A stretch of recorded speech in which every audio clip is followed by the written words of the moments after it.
i haere mai o nofo ia o mauloto o mauata mai, o tuai o taloni le talai o whatamia. O molu o mauloto o mauata mai, anō ki ho whorowhora me akane kina e maumai mo ui, ke uhi me la mo ui o mauwhai me taimi i tāni tino. Amen. O whora hime ka mata ki tau uhiwa me tau whaftai ki tau tua i e whewhini. Ono ngeau whanga furu mani mahimi. Ono whani mahimi i tau hiwa. O iau e ofa e o tua me he ka mata anga. Ne o be maulao a iwi mo a tama. Ka pusi pe ka tala ofa e hoko mai kuonga. O iwi e a se tane e whakangata.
Kako ena na ke ihe kamata anga I muat. Pea kuke ihe loro tamani. Pea e pehe ai pe o tae ngata. O si hoa ai pe ai a whiona. O tua ai a whiona kuka I lawa e atamai whakangata ngata e tangata mo e whewhine. Ke maha kure ho ngahi ngata anga. O maurawa. Ke kumi mo muia. Aho ngahi tau mua. Kako ngahi whakangata o kukai au ki. Te osia mamani. Te ki lawa ia. Ke mailoa e tangata mo. O tāpuha. O tāpuha o awhio si hoa sāpa. Te unga. Ho lahi, ho maoni oni, ho poto. Mo aoni mo whalewelewa. Mo hakakai, tarangata ahange o ki mato. Mo whamore atu ki ho awhio e tua. Mo whatataha mai ki he pangai o e awhiona I he whiasi oeni. E whai pe o mau whatongi ato tonu. Ko e lotu mo e whawhitai atu ki ho awhio.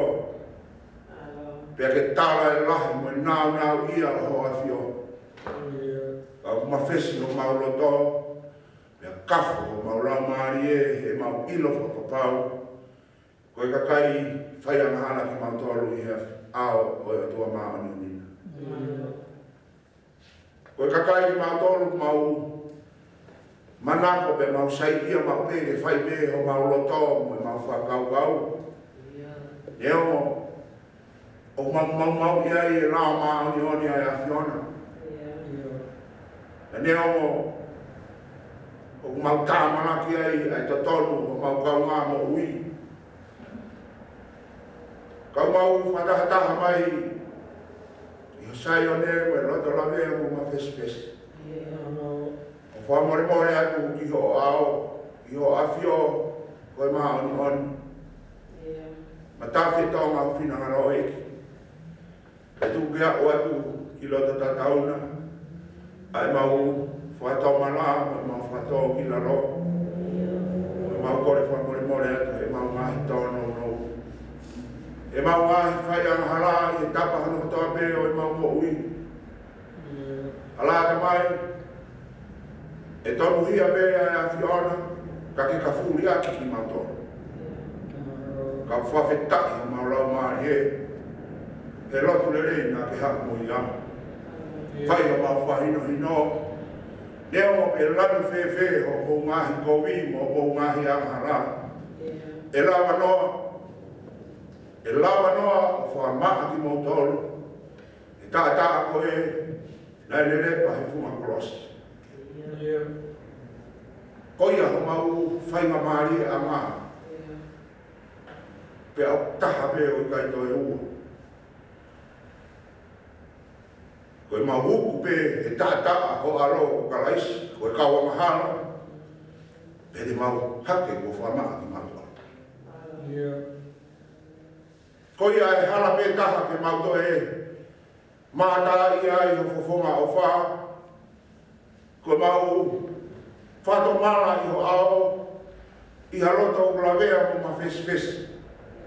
Koe ui he kua mau whai amahara kotoa pe. Ki he rangi kai tautonu ki he a whiona. Koe a toa mau tangi atu he pongu e viati whakakoloa koen. Tuunga pe ho alo mo si ono kaka. Ngaro eki e mau ngahi angahara, mo e mau ngahi talangata a, e mau whai loto, mo e mau taitui ki a whiona. He uhuru anoa ai tātaa o kalaisi, e lawa ke ngaro kotoa pe ai angahara mamani furi pe. Ala mai mau whawhetai atu I he viatu whakoloa koeni. Ke whatataha mo ui mai ki mautolu, ki he whangaotaha o e a whiona. Ke whae mau rotu mo e mau whawhetai atu. O mau whatongia to tonu peke whai. Tala mai whora kai kai whai he tangata mo i whewhinero e ofa anga e a whiona. Aho mau whatongia to tonu e lawa pe ia o whai i he ngahi munga. E lawa pe ia e he urua kau. E nao nau o natula. Ai atana pe mohono koloa. O seni mohono nao nao ia. Te nau lama pe ki nau tolu. O whai o whahi ki. Lea ki ai. Ai puna ke. O whana ai whetuku koe. Ke whetuku koe. O tala noa ai palanite koe ki palanite koe. Ke whai o whamano ia. Takapau i kai te mautokanga ke whai ho mau whatongia. Hea ao ngai mau moui. Aku mautoro. Na e ngau whea i e laine e uhanga tonu. Ka koe tu uni mo e lao ai a whiona. Anga hala mate. Anga tonu mo ui. Ka ngau whe pe ia koe uhi ho o wha. Ka ko mau whe ngā pe ia. Ke whamore ki ho mau taimi lahi taha. He whai pe ho whamaro ia. Whai pe ho whawheta ia. O gai ngata he mau reani. Kai mahuru atu. Ke fisiki tua he mau toonga mo ui whaka aho.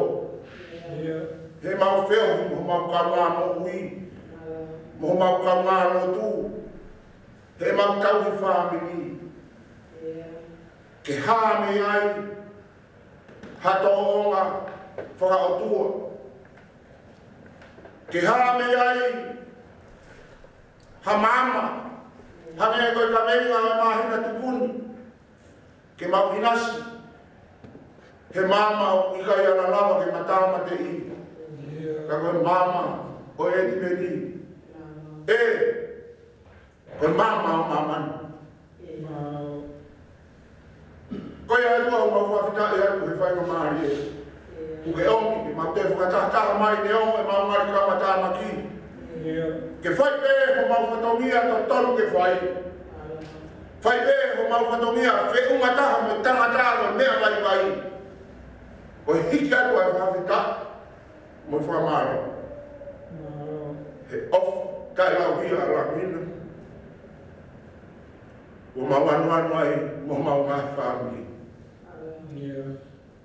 Eki mau whawhita i atu i hoa whio. He kula maari ai ho pani ka mahalu ki whamiri. He ofo kuri haka. Lere ia e se tata maaroro. Kama o siasi. E si koa e mau whawhita i. E koe mo ui. Mau whanomoa he talaki e whetukutuku me taimi ki tāni ti. He kauai koe, he kauai koe. E mau mamata he ope, he pehe, o tai ngāri, pe tai whe unga. He ukei tangat, o ukei si. Ka koe ne whahāia ke te mautoro. Ai whangatangata, o i tangata. O i taere e ia.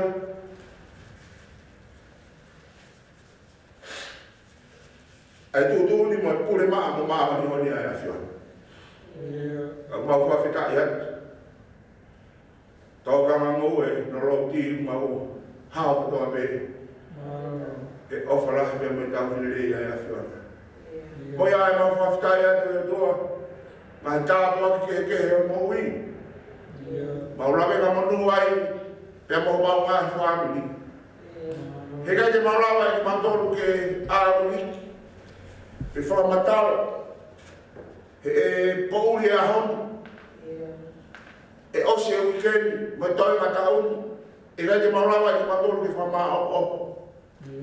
E talamai e apostolo o mone rei. Kotoa pe. Kawai ho mo ui mo whanau. Koe kresi pe a whiona. O kui kai ko ha mau ngā ue. Pe ko tonu ha mau tau hi wā. Pe ko tau ha mau whakawhia ngai. Ka koe kelesi pea hea whiona.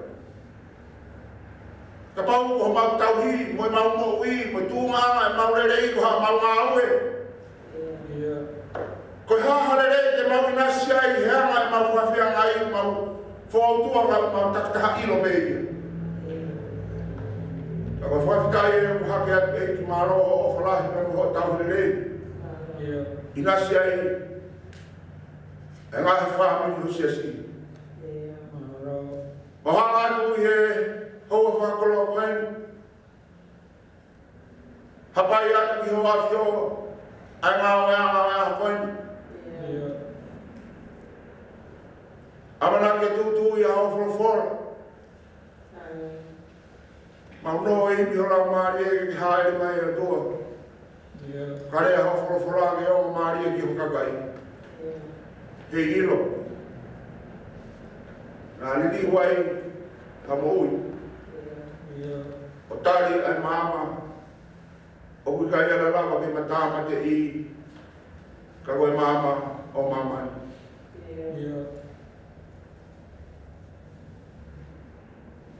O whaawea e ni ora maari e. Haere mai. Toka maari ho mauroto ho mawata mai. E ke kau. I tūtū I mohadana ki e whai. E ki mau hapai atu ai ngāi whatongia e se si. Hanga mai me I ka hauna me mo I whaosi e ka koen. O mau whalala pe I tataki a hoa whio. Leo mai hori ho mau mahilo tō. Ka tonu ange pe ai whauta uta mo e tataki ai a whio. Pea mo ia e ngāi whaana ua mauro tō. O hapai atu ke kau I maanga I o lau maari. Haere mai o lau maari o whaawhare o mau ngāhi lo tō mo mau ngāhi lo mai. A hori me mono ngāu. Pea mo ia mo e te teo o mau whai e taritari e pirinisi o roto rangi. Hange e ngāhi e sauri mo mau whanonga mai. Taimi e ni o te teo. Pea koe te teo whiunga taha me koe mau whatomara. Tano e ngāhi mo loa, pe horoki e ngāhi ta whunga. Pe whakatoa maari e mau roto mo mau wata mai. Ke alo I ai pirinisi o e merino. E ki mau hapai a te ngāo e ngāi ni whataha me koe mau mo ui. Ta taki e hei mi o lau maari. Toi ngai roto mo hiwa, malanga e whai. O whaki e lau maari e a whiona. Ngai mea wake au sia e mau roto vai vai. Whakakata mai ni e langina. Mau roto kore katoa e ngai tāko inu. I e hoa whasisu Christ o alo. Ka koe e o mau whamo ui. Amen. Ko mau te mai o keo e ki tā whā.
aki ke lawa tau same.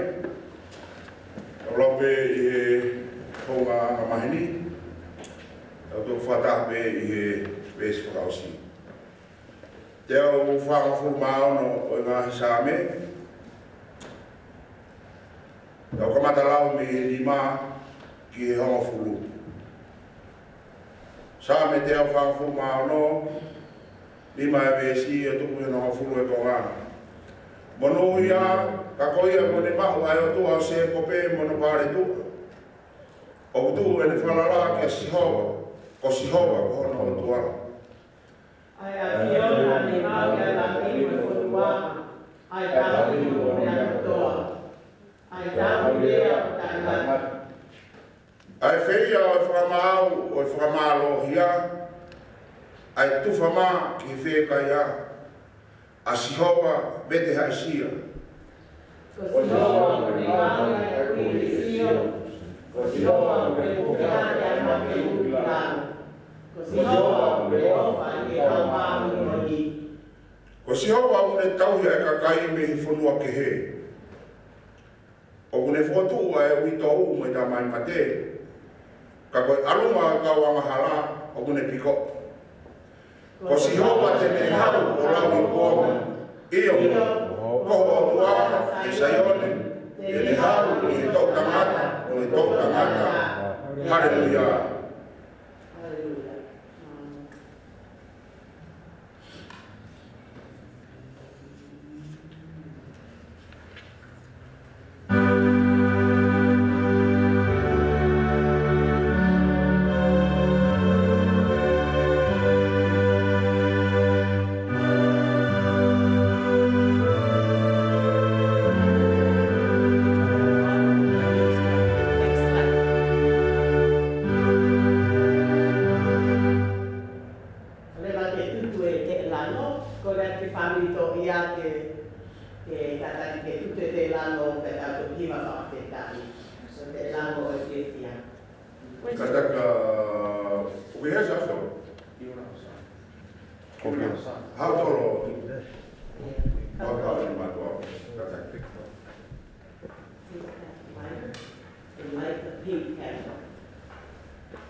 There you go. Fine. Go to the next one. Go to the thing. Yeah.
Pou ai ngahi mima o vai.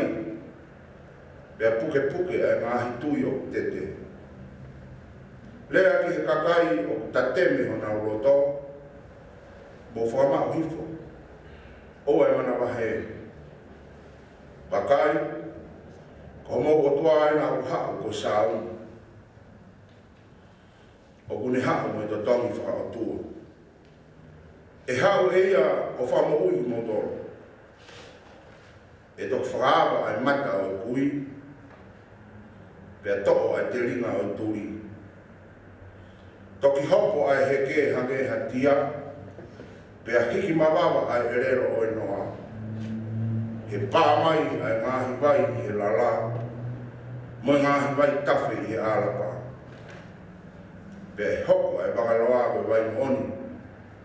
Pea koe whanua paku ka koe ngahi vai mapuna puna.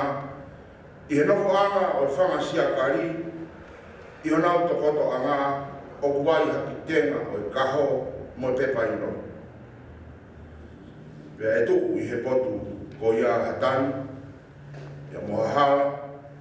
Pea e ui ia ko e hala tapu. E kai laka ai hatae maka. Kai tuku pe ki he whahinga ko e. Pea koe kau whanonga i hala ko ia. Neonga ko e pare e kai tenau he. E kai ai halaione. Pena mo e fungani mani whekai. E kai tene lawa ke alu hake ki ai. E kai ilo hamea pehe i ai. Ka e laka ai ai kakai ko huhuki. Pea koe kau vete ange a si hoa tenau foki. O haku ki saione mo mawau. Pea koe fia ta e ngata koe pare i honau ulu. Tena wau sia e fia mo neve de ka. Pea koe mamahi mo mapu hoi o mouluatu. Amen. Kore ki mahiwa. Whaiata hua aware so.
Ni mai mahe fitu o ebesi ki ana hafuru. Se misi mai nima es fitu ki hafuru. O pehe ni la mai folofola. Koia kaina mo kata ki pe wa ki hoko mai ai eiki. Makai e kuno whaakitari ai whaa ki fua mahuinga o kere pea kune kātaki hono tauhi ka e ua ke tō ki ai hau hamua mo hau hamui ke mo kātaki mo tōro Popo mo loto he ko ofi ai hoko mai ai eki kaina o de mo fela ma na fa ma o mo to ko ena e fa ma o tu i mata fa si o kaina ka ba mo fi ma o fa tak anga o mamahi mo ka taki ko ka palo fita en Ayana na urea e huafa o eki. Amen. Por eso ni lau pe me he prosperi. O haia i he ongaonere o Sisu Christ. E tohi e luke. E tau lau pe me he whaanga fumaono o e besi. Yono ni ma furma ni ma fa furma no o besi yono ni ma furma ni ma o pe ni la wa fora pe ale a mere o pe he o fa ka hiki e ho loto ai eki pe neka ho la marie e o tua ko fa mo wi he mo ne afe taula mai ki a kita me a vai ko ine kaunanga e frauta mai ko ahoni e kamata ke lau au ko monu ia e ngahi tau tangata e ko fai maaku he mafi ha ngahi mea la lahi pe au maa oni hona hua wha pe ko ine me si o lau tau tangata ki a teki nau tolu o mana wahe ki a te ia. Ko whai kau hono ni mā, ko e haa afungi tōne whakamiringi. I he ngāoki a hona uroto. Ko ne hifo e kau pure me hona utaroni. Pe ko la wāre, ko ne hake aki. Ko ne ange mea lerei i he fie ka ia o nau mākona. Pe ko i mau me a, ko ne tuku pe alumora. Ko ne tau kapo ia Israeli, ko ene se vani. Ke whamanatu mau e ne ngahi pēsi. Hange ko ene forofora ki he tau ngahi kui. E whai ia e palahami mohono hako o tai ngata.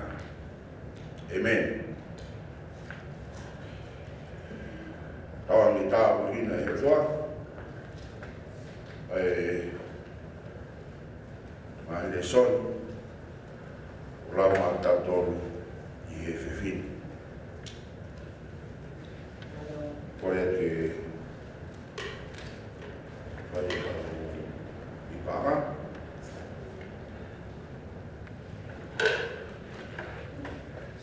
Oh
e ko foki e sesi ko ta koni i ngā o e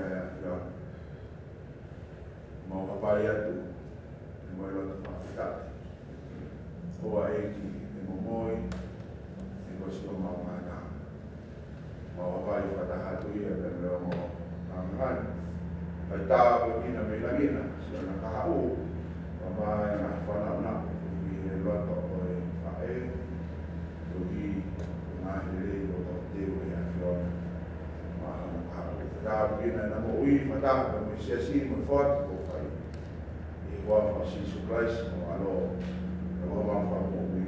Amen. Amen.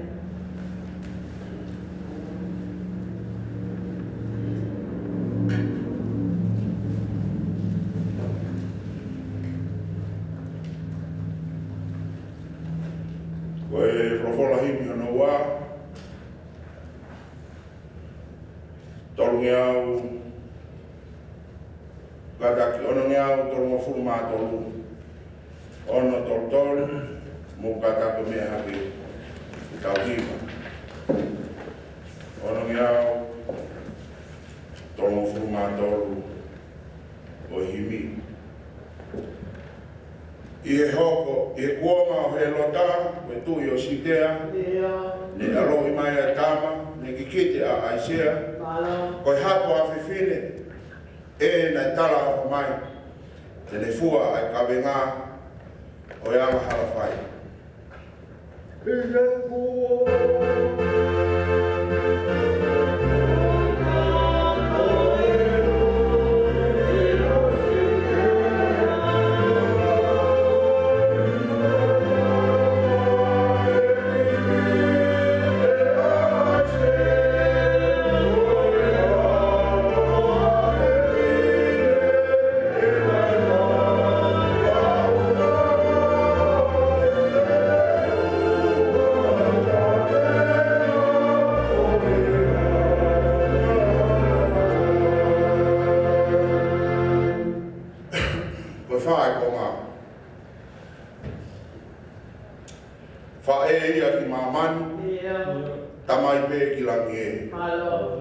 koe misteri ena, tai malawa hano vete. Ofa e ka koha ofa, o se ni loloto whau. Ngoto ai ai a ngahala, uma a mate ne pau.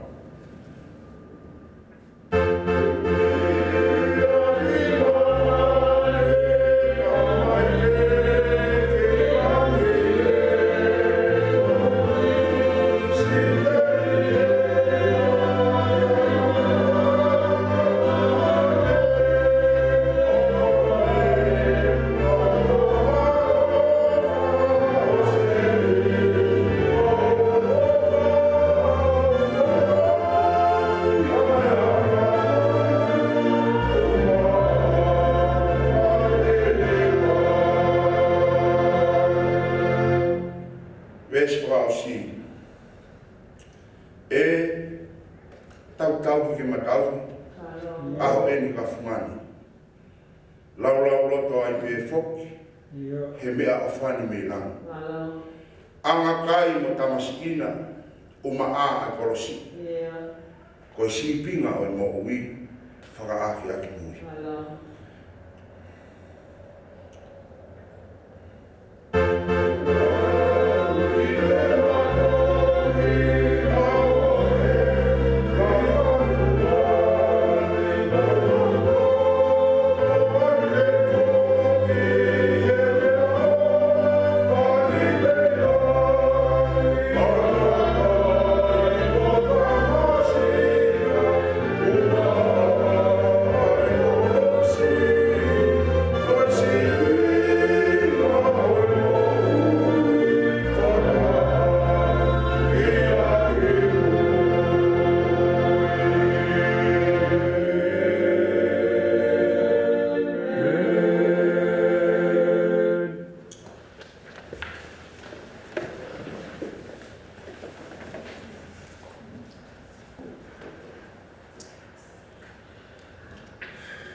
i tau lotolotonga.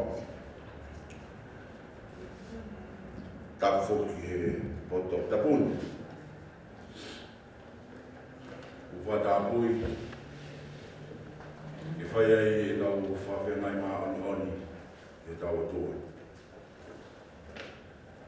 Tapu ati e whanau una wei. Tapu ati a potu i huo maa tāpuri. Tapu ati e madai ki tapu ki whine i whaipakau. Ka maa no family. Tōke tā kare sita ua i fua. Tapu ati e se atu ati marolo. Ti polotu tu halak. Tapu ati i se ati lasti i wafi. I alamak. E ki abah.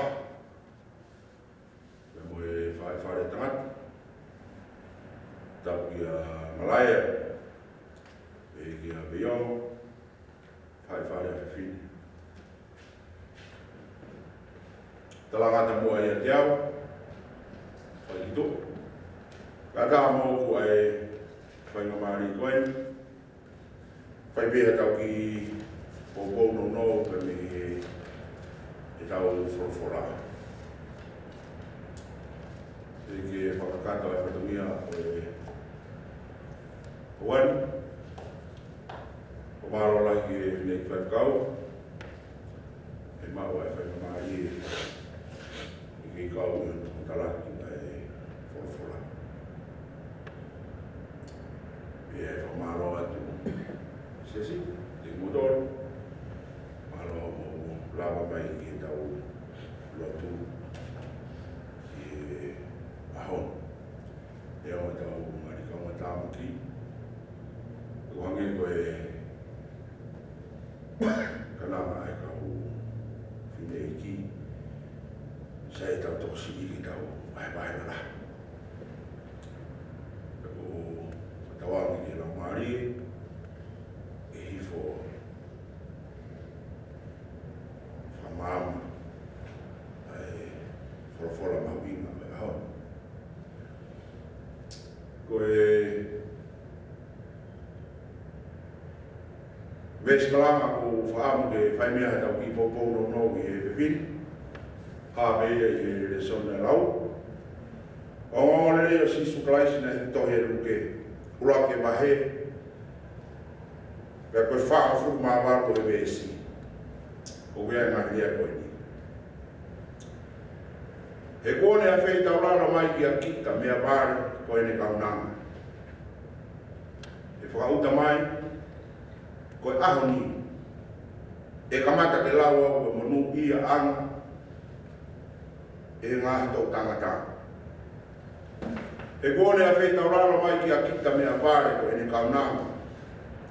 E whakauta mai koe ahoni, e kamata ke lawa o koe monu ia, e ngahi tau tangata. Maari e, ono whakarea e iriu koe e taurua. Ai konki mua, koe mesi whāwaru. Whare ai a pehe. Ko toka e iki a ene kaunanga mākulala koa. Ko ulawe i koe talanoa e ahoni, maheni apito ia pe mo tolu, kau e pepe lau toi whasākate. Ta tolu wana tau tupu hake i tonga. O si makuloto e tau tolu hoko e talanoa o e alo i.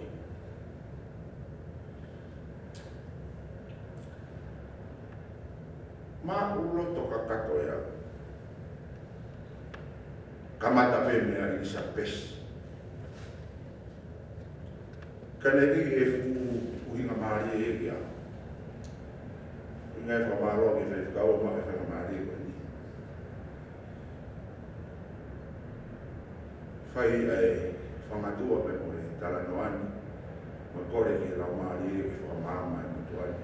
Pea ko whawhita. Mamangia e ulo to pouri. Ma mormore pe ka pau i kai ke mo inasi e mo mona inasi ya motuani ko i wa tono no whakakau amaranga ko ina na finga le laulele da o soni te mo tata fa pe en cres kai ko ahon foket ki ape to e lau fale pe ko tra no ko e vini mahela bidoi mo to ka ko kore tu pe mo ke famo no e ko ta mari ai a fa koloni de mo family ka venga ko e mahina tau fa o se sin mahina ti se ma o pehe ki ta fa o se ai ta u he mama ai o tua mama ko e kai yara matama te pe ke tau haka he tau kau ai neon ai ho haka mo te ringi waki o taimi Bagi mes malama ko faamo ke pineti ki ai aki fahoha no pe fai e vini o pe no farea ka kamata he ho ofa ma milani no toe ka kamata he ho ofa ma milani no toe ko re kamata ana siasi fa uia pe mi he uho le ata tau pe ta ko fatu mo fungan pero umanga te fito pe ia e siasi o kamata mo eiki ko ma to fatu fo pero no fungani lewa o fatu fo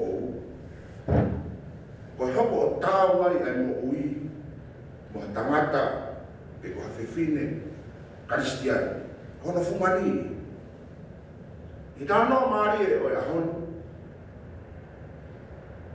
ko tala loto ia a fifine whakarea e riri koe a taua ko hima whawhita ia mere a ulau ia e mokuani ko tala loto e ni a fifine na le whakatou i nasi i o urunganga te fito o kamata ama ko koma ki mua o e wesi o whamatala o pehe o kuhara mahino pe me kongi mua o wesi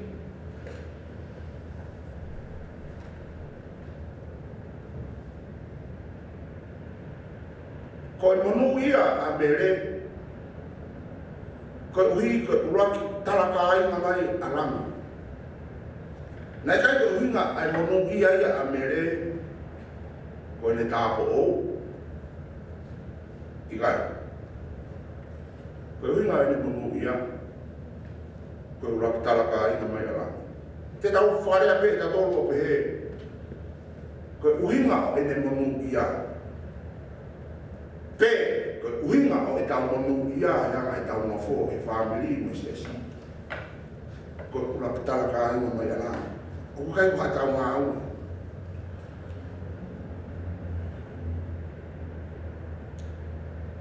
pe o we arewa pe me tau esi malanga ai ngawe aki e mere ai folea koe a feita lalo mai ki akita me ava o farea koe e tau lua lingua tau lua a fe kore ko na tu hanga foi kupulia ko na tu hanga ko matala ya tu ko toka fa feita ya mere ko toka i fai mai mila ka ko i tau esi ta fe tauraro mai ki akita me avai o kue a pe mahiki me me kupulea ko ni kai ta to e me iwa ai uruma a mahu inga ta i kamata mo eiki ko pau ke tomu a fato ki laro ai mo e ko sipinga mo ui ko fa ki a mo ko lea kaunanga i lea kanisi o kuho ta haia me mo fo i lea hapi pe popula. Aia ko lea kaunanga ko popula. Kia mere i tānoa o e whewhini. Ke hoko mai pēr whina ngaro o e o tua. He ko au ia ko popula pēr e a whioni. O mātu aki me mahino apito pe me heni sias. Ai hanga e mere o tuku hifo. Hono tuku ngana nangi e koe tāpo o. Ki e tau potaha. e mo mea koia e kamata mo e o fato kilalo ai mo e kai to kilalo ke la uia o no uia ama o ngai to tangata ko ia fita ora ko e kaina na fai e o tua ki ono alo asisu kalais ai ta foroma ben ki ta foroma na tua ko ne hifo ki ta pota an ki ta pota alo ki ai ang kaya man kaki nga ta ai ke alo pe ha pas ka wange ko mo me ai ko tua ko ta ai ki ta lotu mo ta ki ai o ka ya ni me ana ia o ka ya ata ia fe to aki bebe mo ia ya nga u e ko ta talan le o sina nga be ia ke hifo no alo ki ai ang kai ke kamata me ia o fa mo ui te mo fa mo ui pe kono kakano re bakai ko ia fe mo ui he takau ke lotu ko ia fe mo ui ko ba peu ko ia ha pe to ki hake o fa ma ko fa ka ia o kolosi fina ngalo pe o tua ia ke alo ki ono alo he ai ang kai man ko ta ko ta hai pe foroma o tau fa ma ha fu kolosi ko mati fa ma ang ke mahino ki tangata mo fefine ang hala ko mi a o hif ko yang ha pe de to ha ke ku fama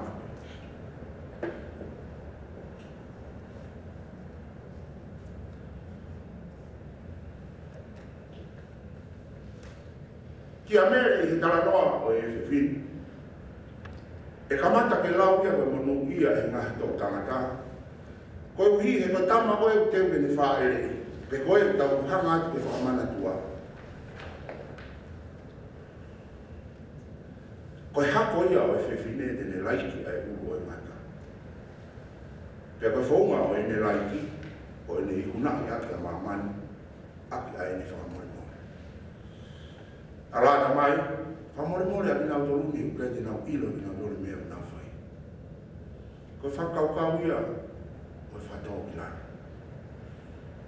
ko ai fu ko na ta fai ki si surprise kaki ko ngai fa ma wa aple ia no tutu ki ato no niman no wa en ya belo aki ta o no wa ka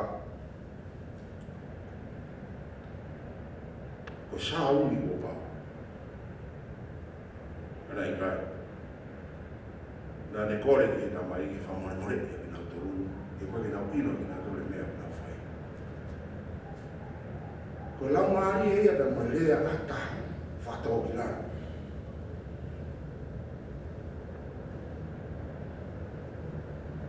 ses ko i una i ta wa fili ko ta fa to kila ko ta o fi fa mo re aki o fa i na to o tu ya mamani kawai pe mo tonga no me ta fa no mai fe kolos aki fa politikare ko ni to ma o tu waki e fa ita tu pe tu i ai mo no mafai mo no na he ka pau o mo vinga ke to ha konga o mafai e tu i ko ya ma he no mamani ko li toto pa vai tau pe tu ia mamani ko me e fai tau i lucia pe mo no boy ko o hi na tu ko merino e to ko mai ia i ta fa o ri tot ka ki asisu i ga ko merino o ma tu mai ia i e fato ki na ma tu mai ia i e fa mo mo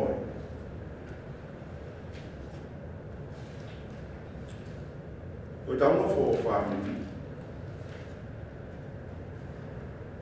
Apa pe kaya lama fato minalo hata ifa mo tamai e mo me de no family ha au firma ko hata e fato minalo. Dia ko kulea kafo uloto mo ulama ni. Tapi mutu apa mau api usia lave ya loto mama mape tak fato na ko fa vita la hi ta no ave fi e uleha o fa mahino ke dia o ma ko ako ila hi ko wi ko kamata mo ki ko fato ila no he ko tau fa mo ui na fa ia e to o ma mo ui e tamata na e fa to na o fa na ka ai mo ui fa to na e te ngari ma ura lo ai ka ko eu ki fa e mele e fi ko tau fa to na ko ka mata ia mo e ko ta fa vai ita fama ngai fi ma o ngai holi fi pak he ta mo me ake ngai sia o mi kai ko e la hita ha pa pare mai o ko e ngai sia e ta no fo family o kai ko la hita ha pa pare mai o to me ake la ta pe pa pa mai ya ko hi ko ta fi ya una ke fi hanga ia ko e hanga fa to ki la lo ko ta fi ya una o ka pe ke loto fi de ia ya ke fu le la ya to ta ta ki ka ki le ala ya pe ta ki ya Osi mohe e tua e karats. Kaki rawa ya o ki whamama. Tai mua rea lahi ata vile e kia ki tāta e kiko. I tai alpo nofo e whai kawato ki hapea o ngongu. Ka o whawhetai lahi tuto i huo. Le perkau. I le soni koe. O kuni hama a koki au ke tuko e ku tai fia au e takai orope ngā awe weekend mo ki ngai marama ma au ane fiafu mo family o so tau fo e tau la vea e pasi au si me ano e kolo o ma ke tu upe ho e taha ni te whaua e mawa me pikuana pēr. Ma kē tu pe me iai, unga na turi a uihe pa mau ki tua me marai. He na ura wau e pa mau. Pea koe lato mamahi ai hukua. Lau maha kua me si me mani mare. Anu lea noa iha me na koe ki kau ai. Kau, toki hama pe e au o lomi lomi. Pea koe whakua o nofu whinga ki pa mau po opo marama. Ani po Pea pehe loto pe. Rea tanu mai pe, malanga ka. Lolo tau mai tarapai hukua e mea mooni, o whawhi ki peo ke mooni. Ka kou whiawhia lahi pe pekau. O hanga atu, o tai peo o peo o hanga le rei kia. Pea mooni wafi. Ka kou pea le rei pe, ka mea kou te mana wahea ki tako tohawa. Ka o whamaro le lahi atu a koe ni wafi. He rai kau koe whakau ke ai he marama. Te koe marama.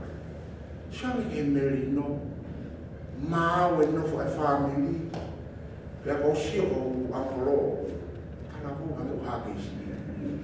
Una me. Koe ne tāma fua. O le rei ma pelo to. O e o ngō pea. Maruta le rei a whamiri. Koe hui koe iai a whatau ki laro. ia ngā. Koe ngai siasi. Hape tahai o hape ke lotu. O hape ke lotu i taolere ianu ha. E hape ke ngau. Hape ke lotu i taolere ianu ha ki fotutu. Ai se tua ta. Pakarea tu hataha kane ki tamasi tu kane ki taai. O si aia ko fumea la. Kauhanga e mere i tānoa e whiwhini i te kaina lotu. O whaino hino ki tau tolu. Ko te tewa koe ki tau taritari a sisu. Te walo i ko tau hini. Te walo i koe mama o mama ni. Mama o e tueni. O kai mato e mea lelei taha ia moha mea ofa lelei taha tau tolu ma e tamasi ko sisu. Ka koe whawai i o tau ngahi loto. Tau hanga whakaanga ai ngahi vere koe mo ngahi mau mo ngahi mea o neanga ai tau tolu ki tau hongo i koe. Te urea pia o ia koe tangata au ia koe. Ngā o ea ke whare matāpure lomu. Whare matāpure lomu. Mau lai ngai siasi kai la. E koe whai nasi ia koe kane i kai au. Ko mea ia hoko ki e tau lotu e tai la. Hoko pia no family. O kai ki te rama ke lea mai e tata e ki, pe koe whine e ki. Unga he koe ko au ia o ngā au ke. Wau ko totongi e pila. Pe he pe siasi. O te lea mai koe nang toki hau pia neu. Te area koe koe ki hau ko kaua me ai siasi. Te koe ke tau taritari e tamasi o tua. Aho tau whamo ui. Koe te ure rei ta hakai, ka whamaha o tau mahi loto. Tuku ke au hia atu he tau mo ui he ki waha taimu o ni he alo i. A mea koe afu. Talanoa ke e tau kosperi koe e rewhini. Koe kakai ki tau toko tau au ke ma fesi mo mosia e whanonga koe tau. Mo ilo koe mea lere taha kakai mo mosia mo kakai mo pōpura. Ko hao mo o tau atai. Pea koe mea lere taha e ni whiunga mo tau toko ko tau o mosia e. Whe ao mai mo ngai whainga taha o mo ui he tau. Koe tau whamak hifu. Pea ange ha whainga maari e. Ke ulo mai e mama o mama ni o wha mama ngi e tau mokui. Pea o te tau whelao ma aki. E koe mea ia hoko he kakai koe whitari mea ono sia koe whelao ma aki. Te peke hoko ma aki mea lau. Koe uki au whai e whahaani e kai. Koe te keu le rei taha mo tau koe taritari mea tamasi o tua. Koe tau whatawa maari o tau loto o tau e tamai. Tau e tangata ki tau te whiha. Te whinga ke kore ki e ki ke taponi mai ano lau maari e taki whiko mo ui a me tonga mo ui me te mo ui. Toko e whiha au nā me whamaha e tau mo ui ko hui ka haere mai ko kakai ki tau tolu tau whie mo ui. Kakai ki tau tolu tau osi nga maari. Kani hanga rewa, o whai o tau whakamama. Whai o tau whakoloa. Māmangia e tau mo ui. I mama o mamani. I mama o tai ala matamati. E lau e hai e whiwhia e tau whioi. E whamili me mui sesi. Tau whikoikoi e merino. Whe toka i aki, whe ofa aki.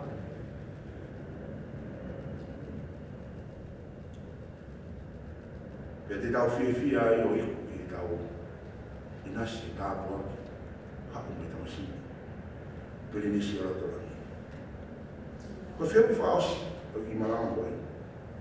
Te tau kamata whakakuka ai, ke lau ki tau tolu pe mo tau hako, koe manu ia anga o e whanua, pe mo i siasi. E mo whaangi. Koe kamata mo e ki, o kai ka mea ia ki toka whai. Pe koe ulunganga whatau ki lalo, o kai ka mea ia ki toka whai. Pe koe mea ki toka wakai, pe tuku atu ki hakai ni whainga maari e kahu. Ka koe mea ia ki whai reo, e kai minpe. O whai atu, i itaniti. kamata he o fa ma tlangi to amen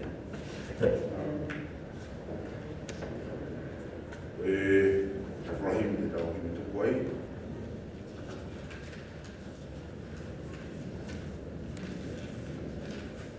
no fa ne ono ya fa fu ma ta hai ni ono fa ta ha o ta ko mina de tau i vetu e hi vai hosana e ofa ai toa wa usia he ahoni ai tara o moa ne folo ai takai ai hame pe kai kai fa ai ni tai ko to fa be ai hiva haleluya hiva e hosana alo ya sinsu e kolo te vita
Hiva haleluya, hiva e hosana, o alo ya sisu, e kolo te vita.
taulotu.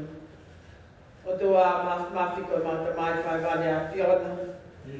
Mau kau whakataha pe mo tāpo ko mele a whakoloa koeni. Mau whakahiki o mau loto ai a Fiona pe a neka mau lau maari e o tua. E kokoe o mau whakamo ui. Moni pe a ves malanga a koeni e kua ke a whei tau lalo ki a ki mau tōru me a vare. Kau ka mai o eiki pe a moi kau danga pe. E whakauta mai ai a honi o kamata ai maulau o nu me ngā tōk tangata ki tōk tangata. Ko ofari o ai a Fiona nai tuku alangi mo no masani. Ka hifo o alo ai ka kano alo i he ai anga kai o manu ko i potu maulango ka haia.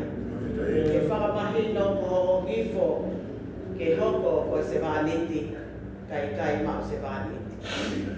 Moani ai uki o whai e aho koe ni tā ko whaangai o mo ui ke whakaaki aki mui. Ma whakawai vai i o mau loto ka mo mau lau maari e o mau mo ui o hange ko si pinga nai tā e sisu. Ka mau mo e o tua e whihala aki e mau ngā ue mo e mau lea. E mau lea o mau kau tui ke a Fiona pe a mau tari o wholofola pe a mo alo. Koe anga e mau whanonga. O kui kai ke tāu i a mo a whio mai a whio. E mōni mea whai tau o e meni o kuki ki mau tau ki ai ke mau te teo. Ki holo ki a ngai ta funga. A ngai mea o kei au toka tā maki. A ngai mea o kei hanga o whakatuai e mau ofi atu ke a Fiona. E mau ofa ke mau tau ngā whananga. Kai la whakamelo ke tānu maki ai luo. Pea whakahanga tono ai ngahi mea o piko. Ma puno pe o kore o vete ate mau ngahi ang hala. Ma whetau lalo ai a Fiona hu whakapeo alo o sisu kalaisi. Kai tuke mau kau whakataha e whakatonu pea whaka mole pea vete ate mau ngahi ang hala ke a Fiona. Kai tuke tau e mau mo ui ki e teu o ha ere mai o alo i o pirinisi o lotulangi. Ke fie alo i ia. I ki kai ngā loto o no. Au whakawhetai e o tua, e ko tala pe mo unga he aho koeni. E mo whehu i pe kamata i whe a e mau whai o whina ngā lo pe mo ofa ke a. Mau mo ua pe i he ngāhi mea o mā mani koeni. Pea maa mai ke whakausinga e ta utoi pe ngāhi aho si. O mau kei lau pe o mau mo ua pe o mau pisi. I e wheka amo kaki pe amo wheka maki o mau loto. Ka guako i ki mau tolu e mere i e aho koeni. Neo mana hoko ki ai ai tala e ange lo pe na i puputuku ai ne mo ui. E na e te eki ke mau hoa ka na e mau pe ai ne nonga mo e fie maari e na ne ilo ko palania ai o tua i ai. Hai he ne hiwa whakawhetai o e aho koeni. O kune whikei whakalangi mo whakahiki pe a Fiona. Ma whanonga mai he mamani o mulahi aho no ngai whai ngā taamo o no ngai pole.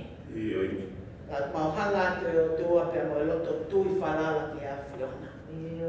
Ka pau te mau tari ho wholofola. Kumuni ai o mau loto pe mo uki ko whai ho se vaniti. Ke mau whakawai, ke mau whakatoki lang. Ke mau whakamole. E koe whakaola o mama o e merino, ke mo e whia o e aho koe. E koe fuai o e lau maari. E koe mau mau pe a lau maari e maa oni e ha mai koe ofa.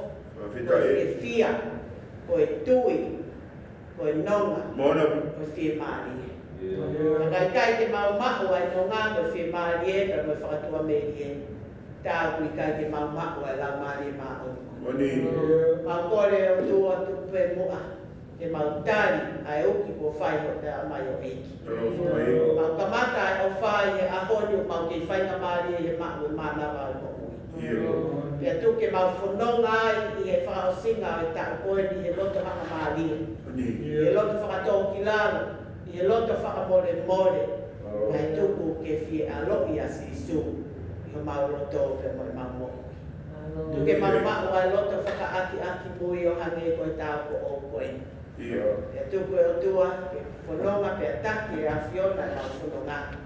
ke maui kuna ia ta oni o afio a Fiona e ma o ui ke fotu talonia pe tala i fatoni o tape kina ia whakataha pe mo ngai family o SCC o fio mai o tua ma ke pe mo whaiva o ma Asia tala siti maha kai o ma Malaya pe yong pe mo mau whanau o fonga mai to ngai family ka te mau kau whakataha whanau mai pe ngā mo pe ka mawilo ko o tua i Manuela o kuke a fio ke potu ko toa pe Pea tau ke mau tāpua ki mau tōru e keresi o e whiohi, pea mo e kolofolofola pe a koe. Whai ato mau whakaloto lahi, pea whai ato mau whakaako ki e whao singa o e tāpu. Tāpe ki na ngā whamiri, whakamā opo opo i e Krismasi o e tāu koe. Mau whawheta e pe ko mau whotu ki Saione ke mau whilo atu. Ka matai ke whakato ngā whatongia whao singa e tāu koe. Ke lau mali o whio pea ko e whia. Pea tuku e tua ke haai o whanau ai a Fiona. O hanga te nau tōka te mau kau whataha a koe, whai ngā tā whakasino, whai tā koe kina ki nau tōru. Whaki hanonga, whaki hai, wha malo, whapulpulu atu ki nau tōru ai keresi a la Fiona. Wha whanau e, pea koe te waki o e ngahi resoni o e Krismasi, o pēkia ki nau tōru ha mawhana mo keresi, mo whia. Mau kau whakataha e whatongi a koe. Mau amanake ake taritari a kuha whakawai mahenga ni motu mo hakai. Amanake whakahoko ia e wiki kaha una ni o mau kulof. Mau kore pē ke alo maari e te ata langi maa e aho ko ia. Koe te waki a ngai whamiti ne o mai whea mo kaki kau mau tui whalala o kau mai a Fiona. O te uhalabi te tari aki a kuata whakaosi o e tāu koe. Ia mau kau whakataha ka mo ka ngai potias mo kau taua eiki. Whakawhetaki o whakaosinga e tāu koe. Nā tōku o inge whakahake he kau mau tau, kau mai a Fiona tāu. Nā tōku pehe ki kamatanga e tau fo'ou, ko whina ngā loia ke mautu uta ki he tau fo'ouna. Ko whakawhetaki pe. E tuke kamata e maulau monu, pe maulau tāpua ki he ofa e a Fiona. E pehe mau whai ofa ki he tāko toa pe. O hake ko ofa e ki mautonu. A ngai whonga mai o tua ki o tā mai o eiki. Pe mo malau wha eiki o e aho koen. Se tuata e ngai tāko koen. E leo mo whanonga mama mai, te lahi ngai whatongia, tala loto whai mi mo unga. Ai whai ngāu e pia mo whatongia ke whamiri. Ka au whai aki e tui whanala ke a Fiona. Kore pe whai tāpu e ki nei a ki ha tāpu ake o mo ui. Ai, mo mālohi a keresi. Ko hia ko se pāniti ko tamai ke whamiri. Se tuata ke siasi ko tuku mai o nā umane ko lata ake o ngāu e. Tuku pege whai me langina o nau whakapanukia. Ia whai tāpu e kina waifi ka mai whanau, ia mai whakasinga o tō waku koen. Ia pehe ke mana eo si poti. E tuku e tua ke whai me langina o nau whakakakato. Ngai whakamai ai o tua, tō ngai whatongia a tāpu koen. Whakamaha popo kotoa atu pege a Fiona. Whaki atu koe mau mo ui. Ke kei. Mea ngā ua ki mau tōru leo mo mau tātā. O le ngai tāpu kin. E wafa pētā hau alo o sisu ka laisi. Kā ko mau whako ui. Amen. Ea ka klesi ai ka sisu ka laisi. Pe mo oflahe a tua pe tau tamai. Bawane no ngā me mo ne tāpo ki isiasi. Pe mo maturundu tā pe o nā i. I whai peo kai ngata. Me tā ngata. Amen.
le beke u whawhatapunga whawhonga atu pe on se tuata pe mo siasi. Malo kita kai se tuata i malang wha eiki o e aho koe ka ko sapa te hono ua ki se ma ko sapa te tolu ia e tu veni. Ya ko ma ke matol ki he koloa wholofola. Whai hono rotua mo hufia au kai ya mo teu ya mau inasia e tāpua ki koia, whakalotola, e ono o momoko ai aho, e toko si, ai tā mau ka keresi, ka hoko ai wholofola, pe mo tāla loto,